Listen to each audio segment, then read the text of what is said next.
অনেক সুন্দর পেঁপে, ভালোই বড় বড় পেঁপে হয়েছে দেখেন।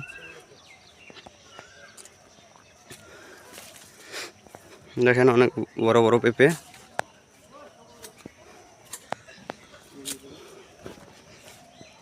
আসসালামু আলাইকুম, কেমন আছেন সবাই? আশা করি আল্লাহর মতো ভালো আছেন। এই যে টোটালটা হলো আমার ইন্ডিয়া এগ্রো প্রজেক্ট, কৃষি প্রজেক্টের এই যে ভিডিও দেখতে পাচ্ছেন। আজকে গাছের কিছু পাতা কাটা হবে, কারণ গাছের পরিচর্যা ঠিক মতো না করলে গাছে ভালো ফলন পাওয়া যায় না। গাছ নষ্ট হয়ে যাবে, যার আছে কিছু পাতা কেটে কিনে দিচ্ছি। পেঁপেগুলো দেখছেন মাশাআল্লাহ, গাছটা কি সুন্দর হয়েছে। তো বাজারে বিক্রি করা হয় প্রতিদিনই। আজকে অবশ্য পেঁপে কাটি নেই, কালকে কাটা হয়েছে, পরশুদিন কাটা হয়েছে, 3 দিন কাটা হয়। এখন গাছের একটু পরিচর্যা করতেছি। প্রচুর পরিমাণ রোদ উঠছে। সবসময় বরাবরই বলে থাকি যে